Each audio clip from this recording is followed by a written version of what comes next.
Баршаңызға сәлем, менің каналыма қош келдіңіздер. Бүгін сіздермен аскөк пен сарымсақ қосылған нанның рецептісімен бөлісетін боламын.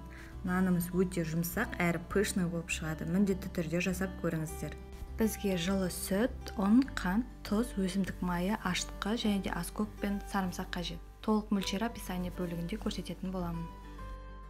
Алдымен шұңғыл ыдысқа жылы сүтімізді құямыз. Оған ашытқымызды салып, жақсылап араластырамыз. Содан соң қант пен ұнымызды салып, жақсылап араластырып, бықырғанша жарты сағатқа қойып қоямыз.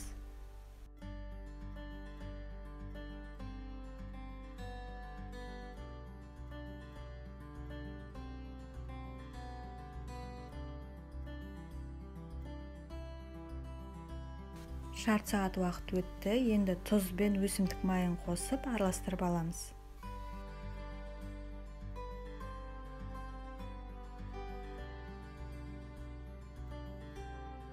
Жақсылап араластырып болған соң, қалған ұнымызды қосып, жұмсақ қамыр илейміз.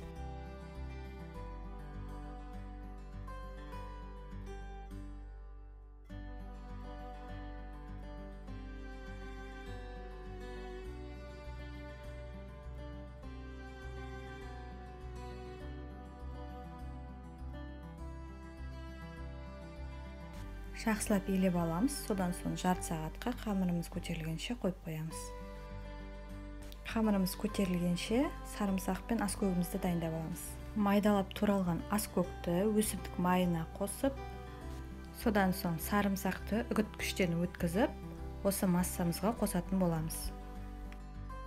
Жақсылап араластырып аламыз.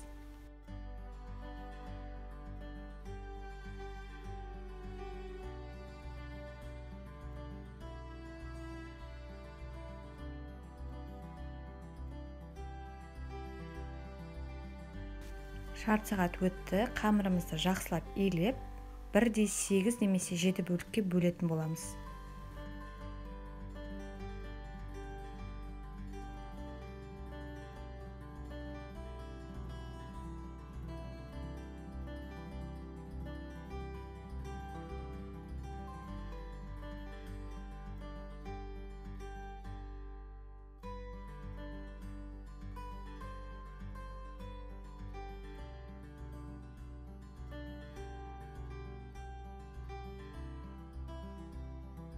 Әр бөлігіне домалақ форма беріп аламыз.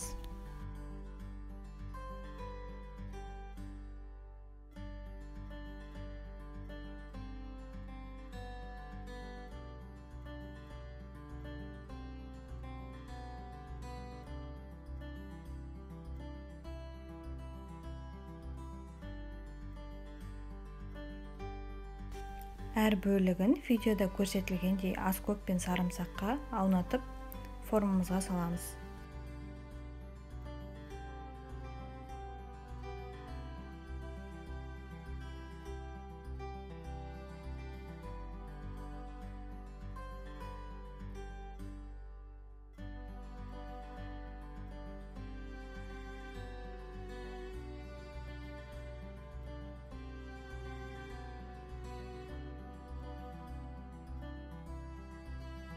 Формамызға салып болған соң бетін жауып, жарты немесе 1 сағатқа көтерілгенше қойып қоямыз.